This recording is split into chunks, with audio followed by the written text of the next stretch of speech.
Dios hace las cosas de maneras extrañas. Su forma de librar batallas y de resolver conflictos parece peculiar e incluso bizarra. No hay un solo general de un ejército que pudiera aprobar sus estrategias. Sin embargo, el Dios soberano nunca se equivoca. Su visión va más allá de lo que podemos comprender. El programa de hoy nos presentará evidencias claras de que para Dios no hay nada imposible y cómo Él puede tornar las aparentes derrotas en triunfos.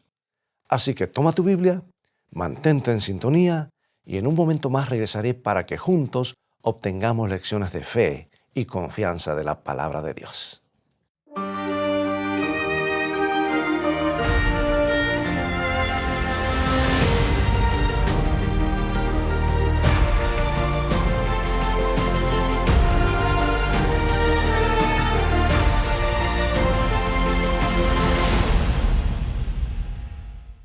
Trata de imaginar que eres un vigía en lo alto de la muralla de la antigua ciudad de Jericó. Jericó es una ciudad opulenta y orgullosa, ubicada justo dentro de los límites de la tierra que Dios le había prometido al pueblo de Israel, que acababa de escapar o salir de la esclavitud de Egipto. La ciudad era un centro de adoración idólatra, estaba fuertemente fortificada y estaba preparada para desafiar al Dios del cielo. Un día, mientras vigilas desde la muralla, ves un ejército de ex esclavos que se aproxima. Te ríes de solo pensar que Jericó pudiera caer alguna vez en sus manos. Bueno, esto se va a poner interesante. ¿Qué sucede entonces? Una extraña procesión comienza a circundar la ciudad. Primero una compañía de guerreros selectos. Luego 7 sacerdotes con sus trompetas. Luego siguen sacerdotes con sus vestidos sagrados, portando en sus hombros un baúl dorado que parece rodeado por un halo de luz. Y detrás de ellos todo el ejército de Israel, cada tribu con su estandarte. No se oye otro sonido que el de los pies marcando el paso, el solemne tronar de las trompetas cuyo eco resuena en las colinas y el ruido típico de las calles de Jericó. Y después de haber rodeado la ciudad, el ejército se retira en silencio a su campamento. ¿Qué estaba sucediendo? Lo mismo sucede al día siguiente y el siguiente. Pero hay algo misterioso en todo eso, algo que incluso da miedo. ¿Qué podrá significar? Hablas con otros vigías, les informas a las autoridades de cada movimiento del ejército hebreo. Entonces recuerdas que el Mar Rojo se abrió por la mitad para que pasara ese pueblo y que también se había abierto el río Jordán para que pudieran atravesarlo en la época de mayor caudal. El Jordán está demasiado cerca como para quedarse tranquilos. ¿Qué hará el Dios de los hebreos ahora? Y así durante 6 días dieron una sola vuelta alrededor de la ciudad, nada más que una vuelta. Ahora es el amanecer del séptimo día, el séptimo día que llamamos de asedio y de caminatas alrededor de los muros, y comienza a suceder algo extraño y premonitorio. El ejército no se detiene después de dar una vuelta completa alrededor de la ciudad. Continúa una segunda vez y una tercera y una cuarta, 6 veces en total. ¿Qué gran acontecimiento está por suceder? ¿Qué ocurrirá ahora? No tienes que esperar demasiado. Luego de dar la 7ª vuelta alrededor de la ciudad, el ejército se detiene. Las trompetas habían estado en silencio por algún tiempo, pero ahora estallan en un toque que hace temblar la tierra. Los muros de piedra con sus torres macizas se tambalean, se separan los cimientos y se despedazan en el suelo. Debes estar contento de que estabas en lo alto de la muralla solo con la imaginación. ¿Qué forma de conquistar una ciudad? ¿Qué procedimiento ridículo desde el punto de vista militar? Marchar alrededor de los muros y tocar trompetas. Pero dio resultado.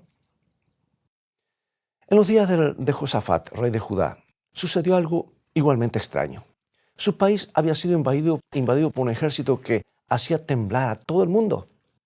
Y el rey, sabiendo que su propio ejército no era rival para los invasores, llevó su problema ante el Señor. Entonces, con el ánimo divino, ¿qué crees que hizo? Colocó un coro de cantantes al frente de su ejército y los envió a alabar a Dios por la victoria. ¿Quién había escuchado tal cosa? ¿Que se envíe un coro al frente de la batalla? ¿No crees que es un poco demasiado? Pero nuevamente dio resultado. Y cuando los invasores escucharon a los músicos cantando su victoria, se llenaron de tanto temor y confusión que se volvieron unos contra otros y se destruyeron a sí mismos. Todo lo que tuvo que hacer el ejército de Josafat fue ingresar al campo enemigo y tomar el botín. Y tenemos ahora la historia de Gedeón. Dios le dijo que había sido escogido para librar a Israel de sus vecinos los madianitas. Gedeón contaba con un ejército de solamente 32,000 hombres. Pero Dios le dijo que eran demasiados y lo instruyó para que dejara regresar a sus hogares a todos los que tuvieran miedo. 22,000 hombres se fueron a sus casas, dejando solo 10,000. Pero Dios le dijo que todavía eran muchos. Y le dijo a Gedeón que hiciera pasar a sus hombres por una pequeña prueba de agudeza mental y dedicación a la tarea. El test consistía en beber agua del arroyo. La mayoría de los hombres doblaron sus rodillas para beber. Pero hubo 300 guerreros que estuvieron alertas en todo momento y apenas se inclinaron para recoger el agua en la mano y bebieron sin detener la marcha. Se le dijo a Gedeón que enviara a todo el mundo a sus casas con excepción de esos 300. Gedeón tembló cuando pensó en la batalla que tenía por delante. Pero el estímulo de Dios, y con ese estímulo y bajo su dirección, dividió a los 300 hombres en 3 compañías. Cada hombre recibió una trompeta, también una antorcha encendida, con una vasija de barro, un cántaro. Las 3 compañías se acercaron al campamento enemigo desde distintos puntos. En lo profundo de la noche, a la señal de Gedeón, con un cuerno de guerra, hicieron sonar las trompetas. Y entonces quebraron los cántaros para que se vieran las antorchas. Y corrieron sobre el enemigo al grito de la espada del Señor y de Gedeón. Los soldados enemigos se despertaron abruptamente y vieron las antorchas flameando por todas partes. Y de cada rincón les llevaba el sonido de las trompetas y el grito de los hombres de Gedeón. Y pensando que estaban siendo atacados por una fuerza abrumadora, los madianitas fueron presas del pánico. Y al huir para salvar sus vidas, confundieron a sus compañeros con enemigos y se destruyeron mutuamente. ¡Qué forma extraña de pelear! Tocando trompetas, rompiendo cántaros, gritando. ¿Por qué usaron esos métodos no convencionales? Encontramos la respuesta en las indicaciones que Dios le dio a Gedeón en el libro de Jueces, capítulo 7, versículo 2. Dice así lo siguiente. El pueblo que está contigo es mucho para que yo entregue a los madianitas en su mano. No sea que se alabe Israel contra mí diciendo, mi mano me ha salvado. ¿Lo ves? Dios obra de maneras simples, hasta aparentemente ridículas, con poco potencial, incapaces de producir resultados. Obra así para que nunca podamos decir que el logro fue nuestro. Bueno, así sucedió también en los días del profeta Elías. Varias veces en nuestro programa hemos descrito la confrontación que tuvo lugar en el Monte Carmelo entre Elías y los 400 profetas adoradores del sol, adoradores de Baal. No se trataba de un conflicto militar, era mucho más serio. Se habría de demostrar definitivamente ante la mirada de todo el pueblo, y yo diría ante el universo, quién era el verdadero Dios. Fue una de las mayores confrontaciones de todos los tiempos. Ahora recuerda que Elías sugirió un plan para resolver la cuestión y los profetas de Baal, el dios Sol, aceptaron a regañadientes. Debían presentar un sacrificio sobre su altar y pedirle a sus dioses que enviaran fuego para consumirlo. Y luego Elías haría lo mismo. El Dios que enviara fuego demostraría que era el Dios verdadero. Y la propuesta era suficientemente imparcial como para rechazarla. Así que los profetas de Baal prepararon su sacrificio y entonces oraron y rogaron y se manifestaron hasta el atardecer, pero nada sucedió. Entonces se dieron por vencidos. Todos miraron a Elías mientras preparaba el altar del Señor y colocaba el sacrificio sobre él. Pero un momento, ¿qué está haciendo? Les pide a algunas personas que empapen el sacrificio, la leña y el altar, y la canaleta, o sea, la zanja que habían cavado alrededor con agua, que la llenen de agua. 12 barriles de agua. Uno diría, no es una medida inteligente. Esa persona no sabe encender un fuego. ¿Espera que esa leña se encienda? Elías hizo una simple oración y de inmediato las llamas del fuego, como brillantes rayos, descendieron del cielo, consumieron el sacrificio, evaporaron el agua de la zanja o la canaleta y hasta quemaron las piedras del altar. Amigo y amiga, sí, Dios hace las cosas a su manera, de forma tan simple que a veces no parece muy inteligente. Dios hace las cosas tan sencillas que no hay forma de que el ser humano las pueda hacer de la misma manera.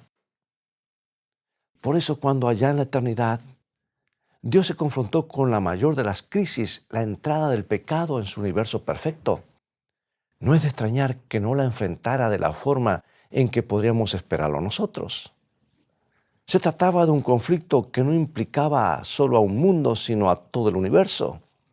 El carácter de Dios había sido puesto en tela de juicio. Y Dios mismo estaba siendo juzgado. Su gobierno había sido desafiado. Estaba en juego la suerte de toda la creación. ¿Cómo respondería? ¿Con una fuerza masiva? ¿Con su poder superior? ¿Extinguiría la rebelión con una explosión atómica? ¿Nuclear? La expulsión de Satanás y sus seguidores fuera del cielo fue un paso necesario, ¿cierto? Pero no puso fin al conflicto. La pregunta es cómo se resolvería el asunto ante la mirada de todo el universo. ¿Cómo haría para desenmascarar el carácter del acusador ante todos los mundos? ¿Cómo haría para vindicarse como un Dios de amor y comprensión? Y a la vez, ¿cómo haría una vía de escape para una raza perdida en un planeta distante? Sí, amigo y amiga, Dios tomó una decisión. Pelearía contra la rebelión con una cruz. Un plan radical, inesperado, trágico, extremo, costoso. Sí, todo eso. Y algunos también lo han llamado insensato. Cuando llegó el momento, el Hijo de Dios, en cuyo corazón había estado guardado el Calvario por mucho tiempo, vino personalmente a este planeta para llevar a cabo el plan, para desafiar el gobierno de Satanás. Y Jesús llevó a cabo su plan de maneras que parecían violar todas las leyes de un emprendimiento tal. Uno esperaría que alguien que tiene una misión tan especial llegara con gran fanfarria. Pero en vez de ello, Jesús nació en un establo y vivió su vida cercana a la pobreza. Creció en un pequeño poblado y confinó su ministerio a 3 años y medio en un país pequeño e insignificante. Si quería que lo conocieran, ¿por qué no se mudó a la vidriera de las grandes ciudades del mundo? Él nunca lideró un ejército, ni una marcha de protesta, ni una revolución. Nunca publicó un periódico ni escribió un libro. Evitó los lugares de reunión y habló con las personas que se juntaban a su alrededor en las laderas de las colinas o frente al mar. Y dicho sea de paso, ¿por qué no pospuso su venida a este planeta hasta la llegada de la televisión? Hubiera podido captar la atención de todo el mundo de la noche a la mañana. ¿No hubiera sido más sensato todo eso? Bueno, pareció como que Jesús había muerto a los 33 años sin dejar su marca en el mundo. Y sin embargo, hasta el día de hoy, millones de personas estarían dispuestos a dar su vida por el humilde maestro que enseñó y sanó y amó en silencio y finalmente murió en nuestro lugar.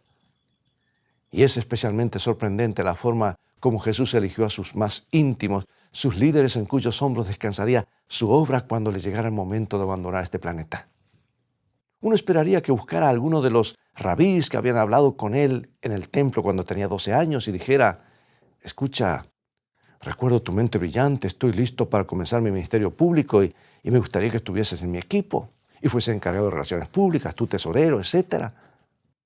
Pero para buscar a sus ayudantes se dirigió a los muelles, convirtió en teólogos a un grupo de pescadores. ¿Por qué si los palacios estaban llenos de grandes hombres? ¿Por qué si las universidades Allí en la universidad había cientos de alumnos de Platón y Aristóteles. ¿Por qué si el país era un enjambre de escribas y fariseos que conocían la ley de atrás para adelante? ¿Pescadores? ¿En qué estaba pensando? ¿Sería que solo los pescadores estaban dispuestos a que se les enseñara? Escucha lo que dice el apóstol Pablo en 1 Corintios capítulo 1, versículos 26 y 27. Que no sois muchos sabios según la carne, ni muchos poderosos, ni muchos nobles, sino que lo necio del mundo escogió Dios para avergonzar a los sabios, y lo débil del mundo escogió Dios para avergonzar a lo fuerte. Sí, aquellos humildes e incontaminados pescadores se convirtieron en devotos discípulos de Jesús.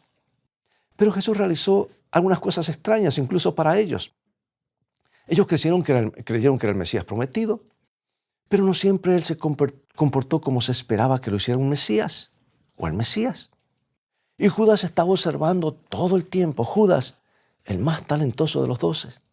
Judas considerado por los demás discípulos y por sí mismo como una gran adquisición para el equipo. Judas, quien pensaba que Jesús necesitaba un poco de asesoramiento en relaciones públicas. Judas, que pensó que Jesús estaba perdiendo todas las oportunidades.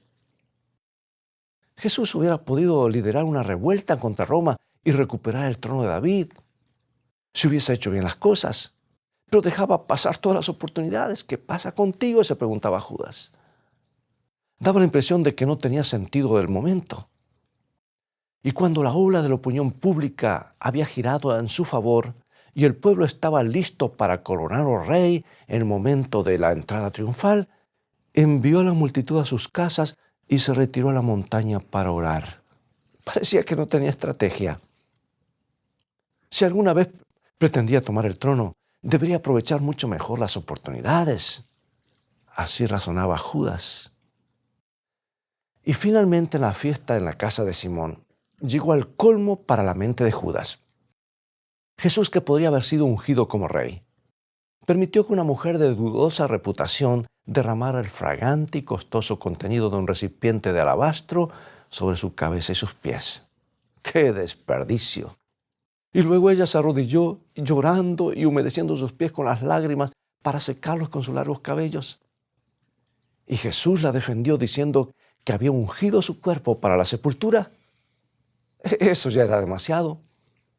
Con seguridad un hombre con juicio tan pobre no podría ser el Mesías. Un hombre como él merecía que lo vendieran a sus enemigos. Y Judas se retiró. Y al igual que muchos dirigentes de Israel, Judas hubiera aceptado de buena gana a Jesús como el león de Judá, pero no como el cordero que debía ser quebrantado. Querían un conquistador, no querían un cordero. Y hasta los discípulos más íntimos de Jesús se desilusionaron, porque Jesús no había venido a dirigir la revuelta contra Roma ni a tomar el trono de David. Era un hombre que había nacido para que lo crucificaran. Había venido a este planeta con ese propósito. El sendero que subía desde Belén llegaba directo hasta el Calvario. Las esperanzas de sus seguidores alcanzaron el clímax el domingo que entró triunfante en Jerusalén, acompañado por el ulular de las hojas de palmeras y los gritos en su honor. Seguro que estaba por asumir el poder de alguna manera dramática. Pero solo días más tarde dejó que sus enemigos lo sacaran de la ciudad hasta un lugar llamado Gólgota, que significa el lugar de la calavera. Dejó que lo pusieran en una rústica y astillada cruz, el odiado emblema de la opresión romana. No ofreció resistencia cuando los soldados lo clavaron y alzaron la cruz en su lugar. Y ahora aquel que había venido a salvar a otros parecía necesitar a alguien que lo salvara a él. Sus torturadores lo miraban burlonamente y decían, sin compasión, como dice San Mateo capítulo 27, versículo 42, a otros salvó, a sí mismo no se puede salvar. Bueno, todo parecía ser un gran error. Las esperanzas de sus más cercanos seguidores estaban despedazadas. Nos dice que en sus corazones ellos razonaban lo siguiente, Lucas 24, 21. pero nosotros esperábamos que Él era el que iba a redimir a Israel. Pero mientras que sus amados dudaban, un ladrón le pedía a Jesús que se acordara de él. Y un extraño llamado Simón le agradecía a Dios por el privilegio de llevar la cruz. Y el centurión romano decía, verdaderamente este era el Hijo de Dios. Y ahora, para concluir, amigo y amiga, sí, lo que sucedió aquel día en el Gólgota les pareció una insensatez a los hombres ambiciosos. Pero Dios sabía lo que hacía. Lo que parecía un tremendo error era la más brillante manifestación de amor que podría haber hecho. Lo que parecía una derrota ignominiosa resultó ser la obra más sublime del amor. La cruz desenmascaró al enemigo de Dios ante todo el universo. La cruz selló la suerte de Satanás. La cruz conquistó a la muerte. La cruz vindicó eternamente el carácter del Padre. La cruz respondió a todos los cargos del acusador. La cruz demostró quién era el que se interesaba por nosotros. Escuchen nuevamente al apóstol Pablo, 1 Corintios 1, 22 al 25. Porque los judíos piden señales y los griegos buscan sabiduría, pero nosotros predicamos a Cristo crucificado. Para los judíos, ciertamente tropezadero, y para los gentiles locura. Mas para los llamados, así judíos como griegos, Cristo, poder de Dios y sabiduría de Dios. Porque lo insensato de Dios es más sabio que los hombres. La insensatez del Gólgota. Puro sinsentido para los que no entienden. Pero la sabiduría de los intelectos más brillantes de la tierra palidecen ante ella. El mensaje de la iglesia primitiva no eran las noticias de una victoria militar como lo hubieran querido. La nueva que se esparció por todas partes era Jesús es el Señor y lo habéis crucificado. No hizo que los hombres corrieran para ponerse junto al ganador. Los hizo caer sobre sus rodillas preguntándose, ¿cómo podemos limpiar nuestras manos? Amigo, amiga, el mensaje sigue siendo el mismo hoy. ¿Dónde puedes limpiar tus manos? ¿Dónde puedes librarte de tus culpas? La respuesta es que debes acudir a la cruz del Gólgota. Jesús dijo, toda potestad, todo poder me es dado en el cielo y en la tierra. Y ese poder está en las heridas de sus manos y en sus pies. En esas manos heridas hay poder suficiente para elevarte, no importa quién seas ni cuán hondo hayas caído. Te insto, te pido ahora mismo en el nombre del Señor, a que por fe lleves tus culpas a la cruz del Gólgota, a Jesús, para que seas limpiado. ¿Quieres unirte conmigo en oración? Padre nuestro, Padre celestial, gracias por Jesucristo. Gracias por darnos esperanza por medio del sacrificio de Jesús en la cruz. Gracias por amarnos tanto, al punto de dar a tu único Hijo para perdón de nuestros pecados. Ayúdanos a comprender mejor lo que esto significa para nosotros. En el precioso nombre de Jesús oramos, aquel que murió y hoy vive por nosotros. Amén.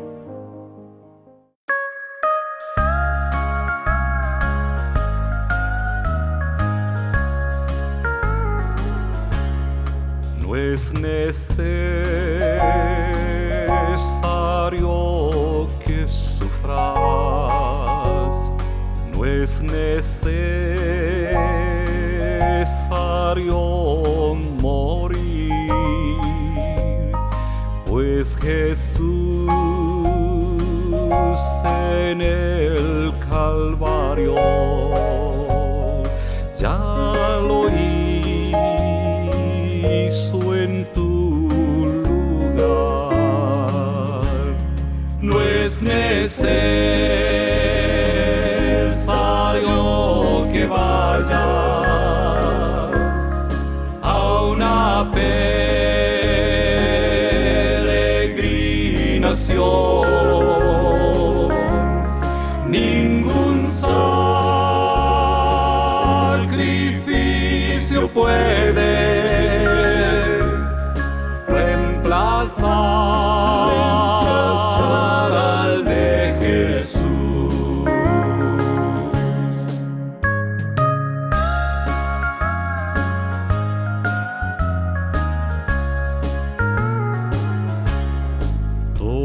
todas las penas que sufras, toda lágrima al llorar, no son nada comparado con la angustia de Jesús. No es necesario que vayas a una peregrinación, ningún sacrificio puede reemplazar al de Jesús.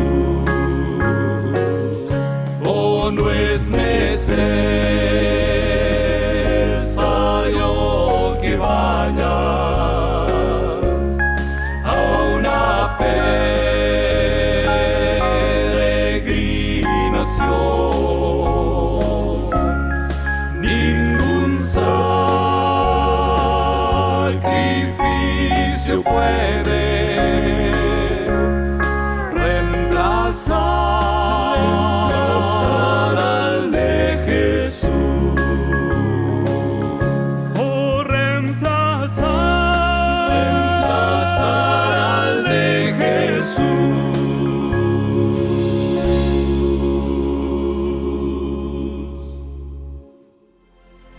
Bien, es todo el tiempo que tenemos por hoy. Ha llegado el momento de despedirnos nuevamente.